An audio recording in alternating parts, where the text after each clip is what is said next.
this episode, I am delighted and excited to have Bethany White, one of the top real estate agents in the nation. She has a huge team, and she is going to talk about some of the successes and some of the challenges she's had over the years to grow in her business. So I hope you enjoy. Welcome everyone to this episode of Winning with Beckwith. I am so excited to have an amazing guest, a legend in the real estate business, really a good friend of mine. How long have we known each other? Probably 10 years? A little bit over. Seems like forever.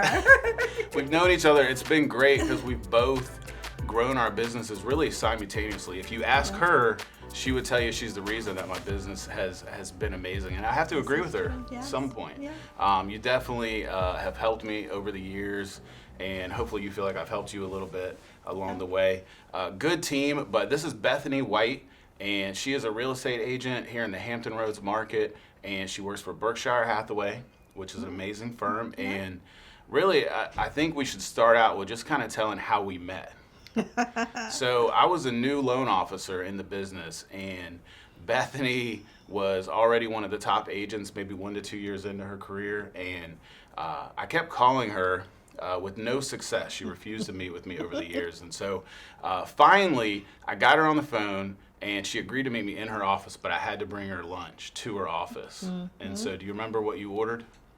I don't. I think it was simple. I think it was like a salad or something like that. It was Wendy's. It was Wendy's. See? It was simple. Very simple. Yes. We ordered, I picked up some Wendy's, brought it to the office, and we had a great conversation. Yeah.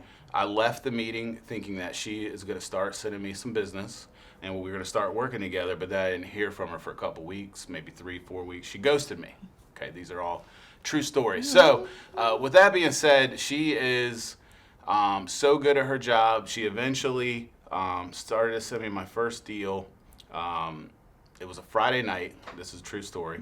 And she called 3 other loan officers, and they didn't answer, so it was my lucky night. I picked up, and that's how we started working together. And really, it's been history ever since. So I want to kind of start off because a lot of people know you in Hampton Roads. You're one of the top agents in the nation, and we'll talk about those accomplishments here soon. But tell me a little bit, tell me something that nobody other than your closest friends and family would know about you.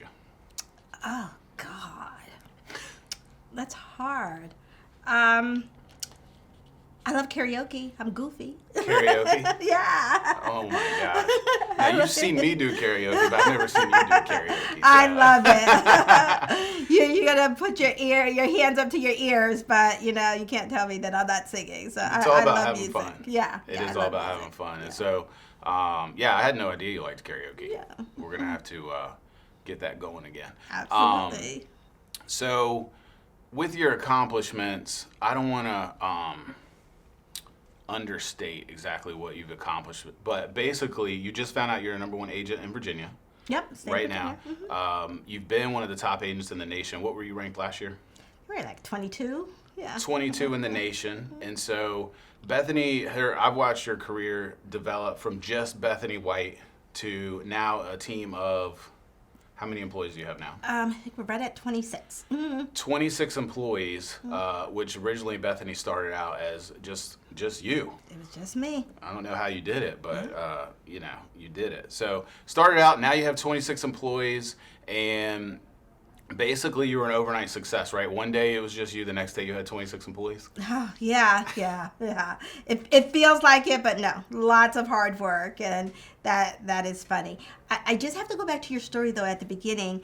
When I sent Matt the first deal, he was on the soccer field, and I was just like, I need the pre-approval tonight. I need to know. And he was like, he stopped what he was doing. I did. I stepped off the side of the soccer field and got the information. And I had to call one of my assistants to get her to pull the credit and everything. But I did get it done though. Yeah, and that's how it all started. Absolutely. Overnight success, no. When I got into real estate, I wasn't trying to build a company or a team or anything like that. I was just hardworking. Yeah. And I just quickly realized that I needed help, so I was like, I need someone to help, either write contracts or show. And so it just kind of evolved, like that. But it wasn't that, I'm going to be this big Bethany White. I was having fun and doing what I love. So yeah. I think that's key. If we could get a real quick takeaway there is I think all of us, when we start out, whether it was me as an individual loan officer, or if you started to be an electrician on your own, or a doctor, at first, you just enjoy what you're doing. Absolutely. You're not thinking about, hey, I'm not thinking about scaling up a business. That doesn't even come to mind. I think we get to the point where we realize we need help, like you said. So for somebody out there that's a sole proprietor, right? It doesn't matter if they're a real estate agent or another trade. Yeah. At what point did you feel like you needed some help?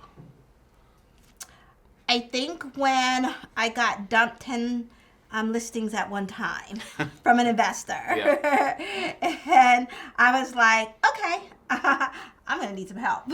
So, I wasn't using electronic signatures at that time. Gosh.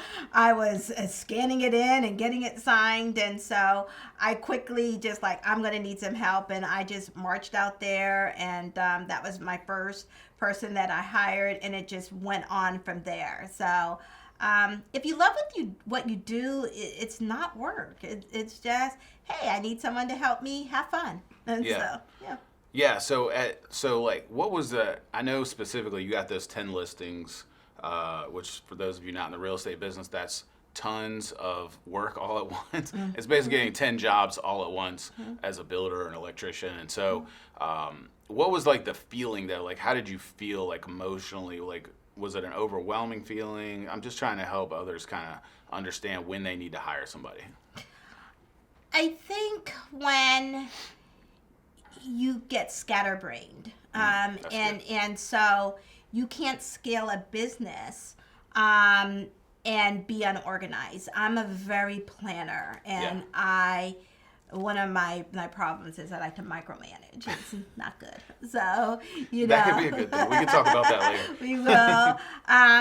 But when you see things are slipping, I don't I'm a true professional, and when I feel that something is slipping, then you need help. So I had buyers at that time also in other listings, and this was just one client. So so there was other business that needed to be attended to also. So I needed that, and that's what I did. Yeah, so it was understanding that it wasn't a plan to scale up to where you are today.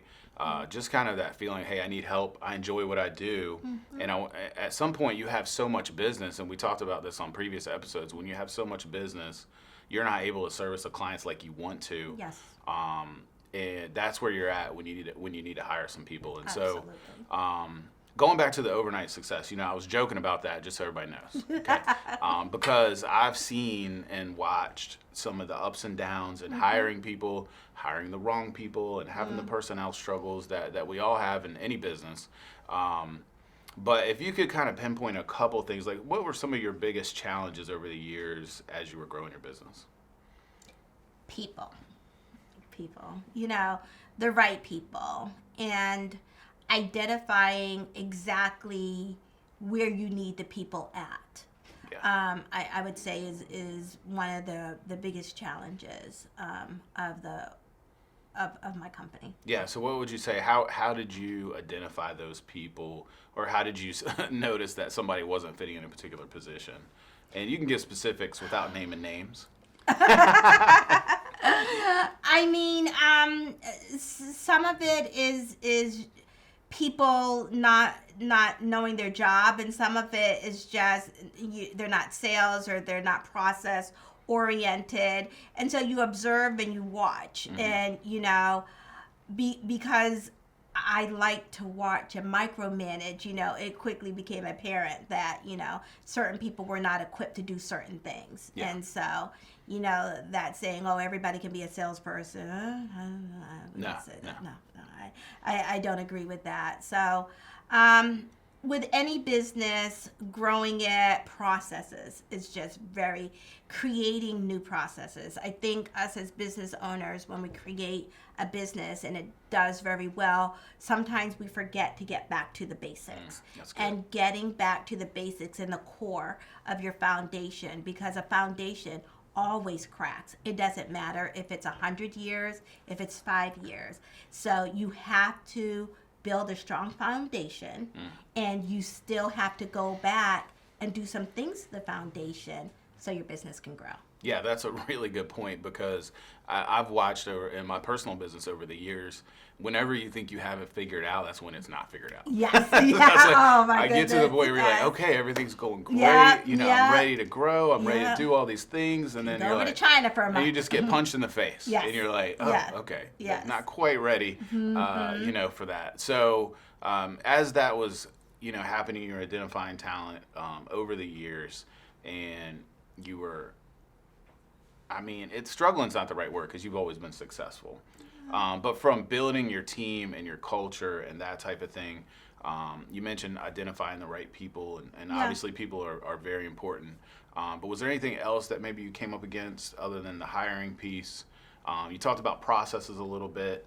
How were you able to implement processes, over the years, and has it changed at all as you've grown? Yeah, it's changing every day. It's just like technology, what did they come out with a new iPhone? It seems every other month, and there's always something different about it. Just when you think that you have something that's working, there's something else that will make it work just more efficiently, and that's what it is. And I would say the biggest thing that I've had to learn throughout the years, and this is self-reflection, is not everyone is me. And so that's so good. I think we can take a time out right there, because I'm friends with a lot of business owners, and obviously Bethany and other people that have large businesses, and this is a topic of conversation, a topic of frustration that I feel a lot too, because not everybody thinks through the same lens as you. So I didn't mean to cut you off, but I wanted to make sure we hit that point. No. So how do you handle that? Do you keep setting your expectation high to make sure and try to grow people to see things like you see things? No. And that is one of the things that I finally had to come to peace with. What is success?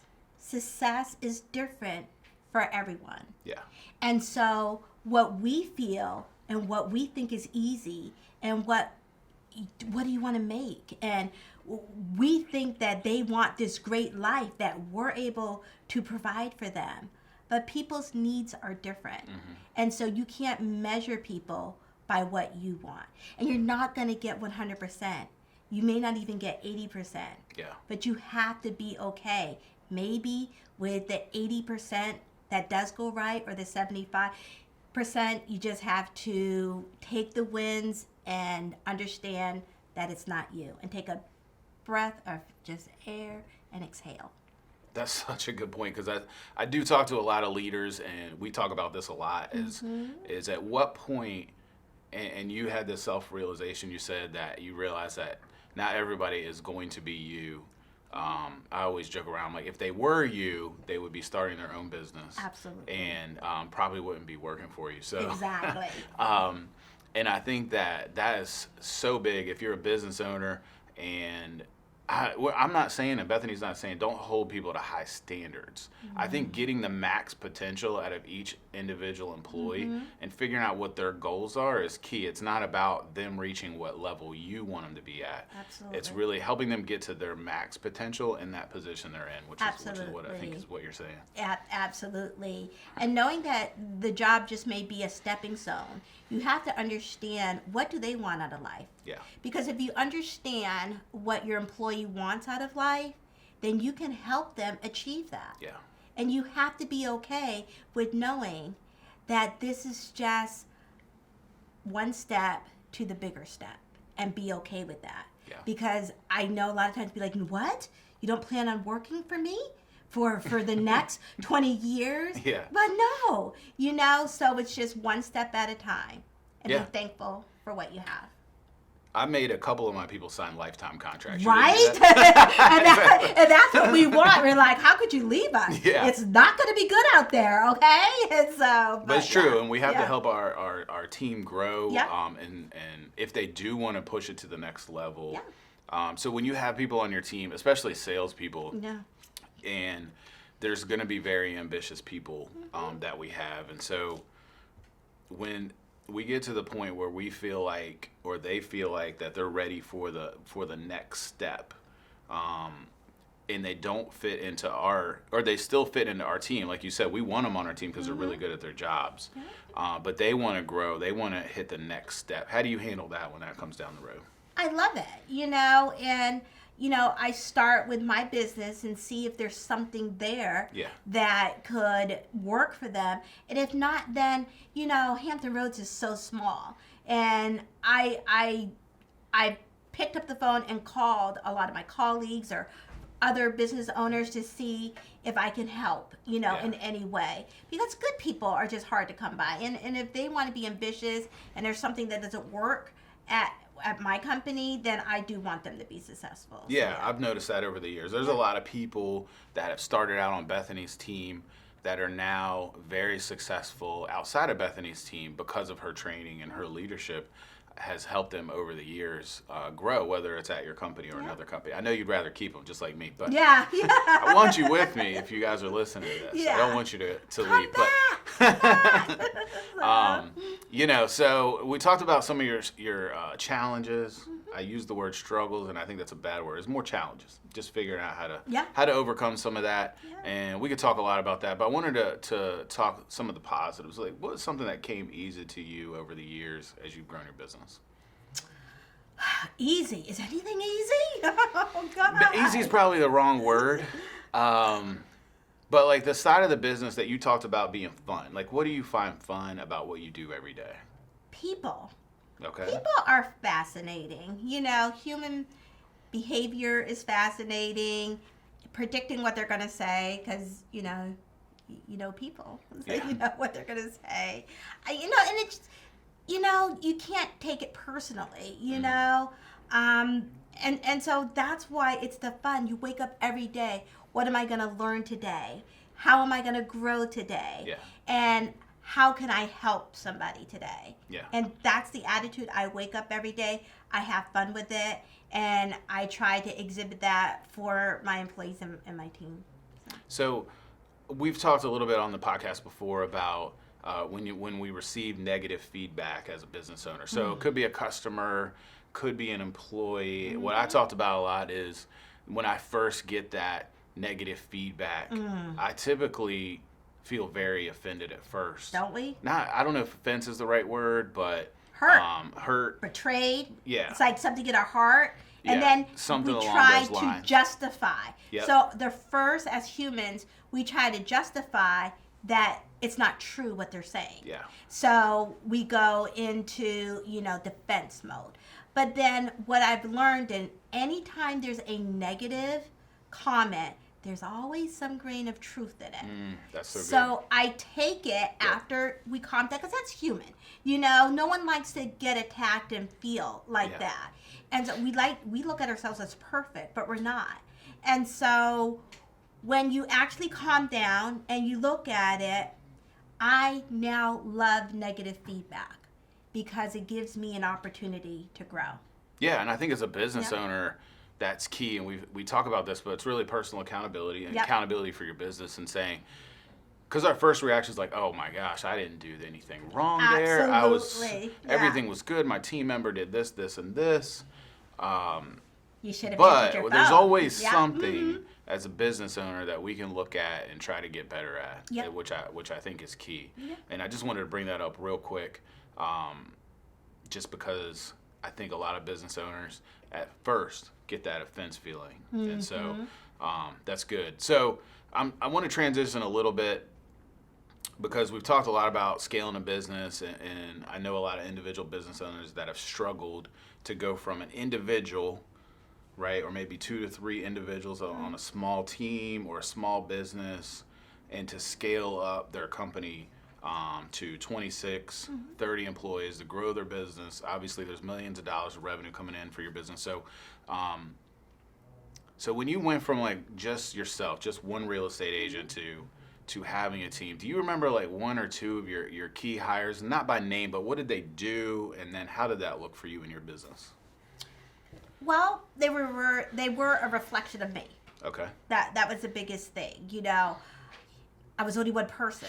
And so you want to hire like-minded people. That is the key to any success. The culture of a company is very, very important. And so I wanted to create a culture that the Bethany White, because people wanted me, I wasn't able to be there. I'm only one person. So how can I create many Bethanys, that are a reflection of me, but represent me? Yeah. And that was the key. And so you could tell by talking to someone if they're going to represent you or they're going to be the right fit as far as that. And then, the struggles are real, throughout the years, you think someone's going to be a right fit, and then you find out it's by trial and error. And so I was oh, that's good. I think what I was looking for you to remember, and I remember this, there was 2 people you hired, right, that changed everything for your business. And so what was their role when you brought them on? And yeah, you're 100% right. They were like-minded.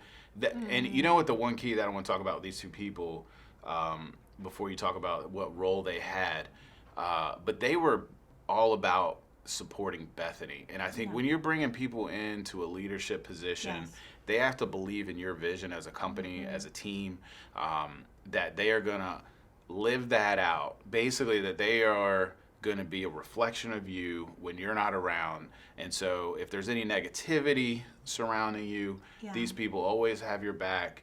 This type of position is key. Some people call it like a chief of operations or an operations manager or something like that. But it's a leadership position that I believe in any business, like you get to the point where you're really good at your job, but you need people to be you when you're not around, and you need people to train people when you're not around. And so I remember these 2 hires because that was, in my opinion, I don't know if you agree with me, was one of the big turning points in your business. It was operations manager and the sales support.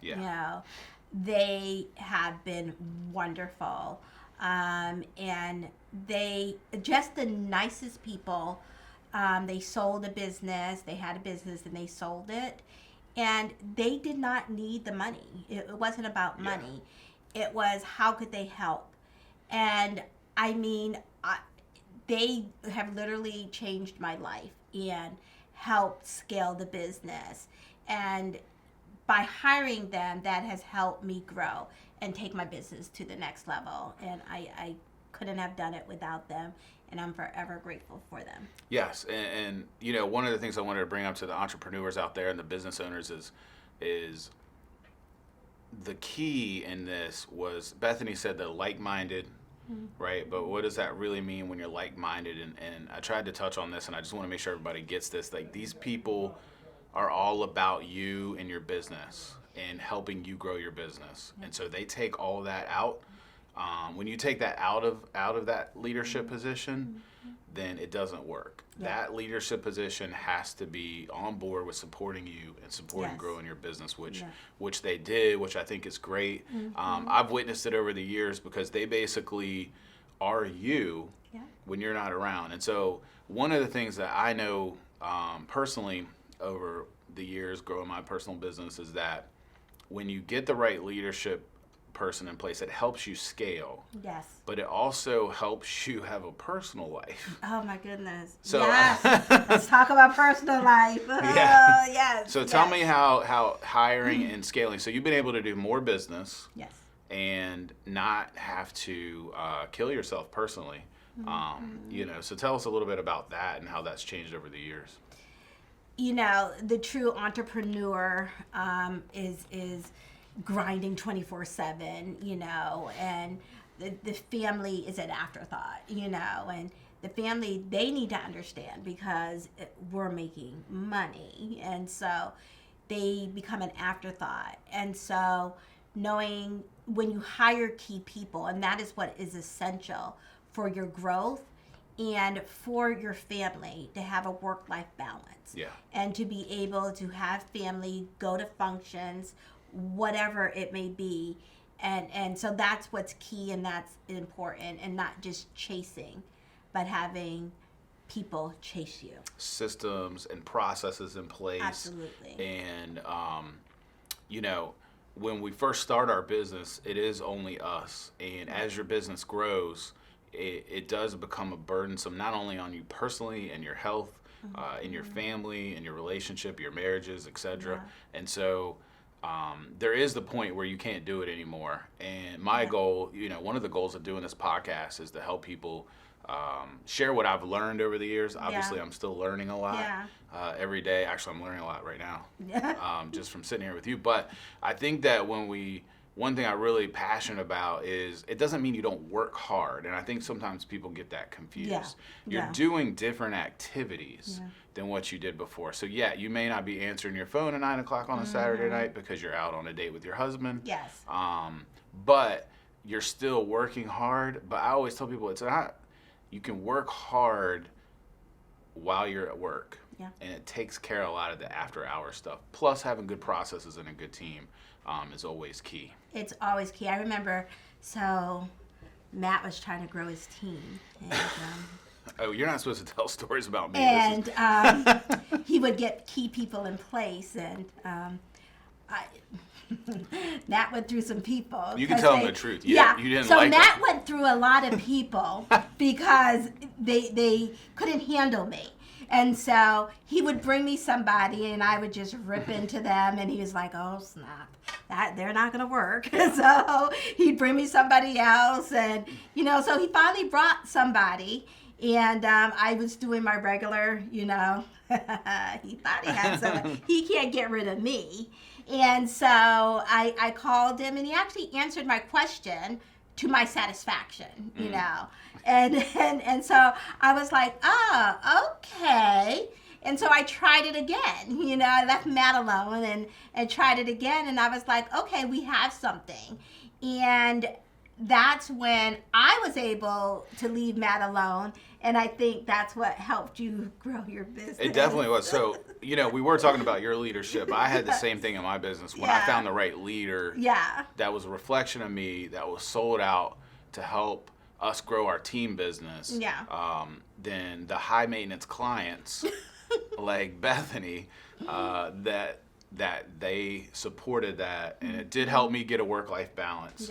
And it helped us grow our business, obviously, tremendously by not having that around. So we're getting close to the end here, but there is one more thing I wanted to touch on that I personally admire about you, and I wanted to bring this up because I think every entrepreneur out there needs to latch on to this. And one thing you've really done well over the years is you've got a good group of like-minded entrepreneurs, business owners, leaders that you've kind of surrounded yourself with. How important is it to you to have that, and how does that affect your business?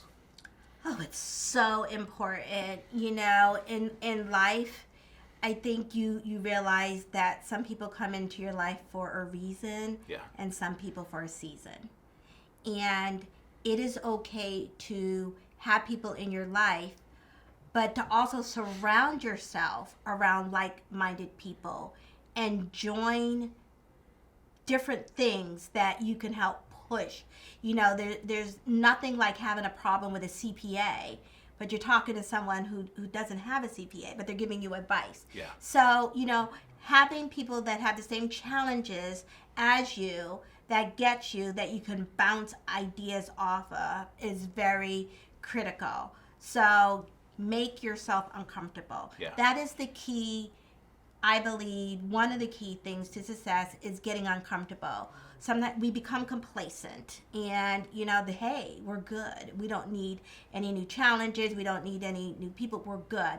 But when you become like that, then that's when the problem always comes. So try to get around like-minded people, even if they make you uncomfortable, to help grow and to take you to that next level, because there's always a next level. You've never made it to the top. There's always something that you can do that is better.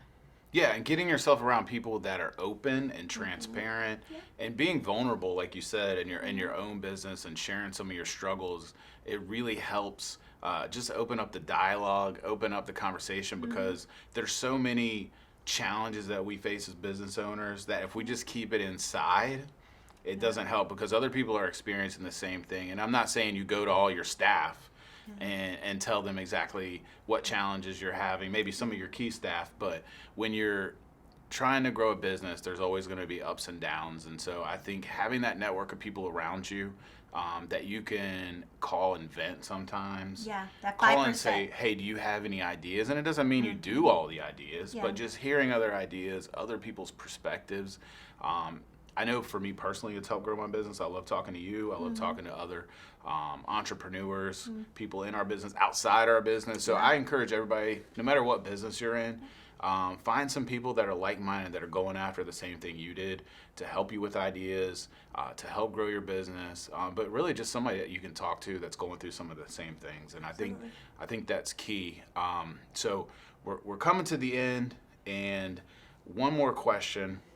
I want to know, is there anything you would tell a new entrepreneur that's just starting out today? Could be real estate, could be any business. Like, is there just one thing, one piece of advice you would give them? One piece of advice. There's so much. Just one key. Just one key? You just gave us a whole bunch. So. I know. Oh, God. It just goes back to what I said. Keep on striving. Keep on looking for new ways to improve your business, and pick up the phone and call people and bounce ideas off of them. Yeah. Was that 2 ideas? That was great. I really thought I had stumped you, which has never happened before. So no, that was perfect. That was perfect. So thank you so much for coming on. I don't even, honestly, you're a good friend. So much wisdom today. I can't wait to actually listen to it myself, because as I'm listening to you, I'm thinking, wow, you should be doing this podcast, because there's a lot of wisdom there that you've learned over the years. And just like me, we're still learning. Yes. But I appreciate you coming on, taking time out of your day. Thank you for having me. Yes. So thank you, everyone, for joining us for this episode. We really enjoyed having Bethany on, and we look forward to the next episode.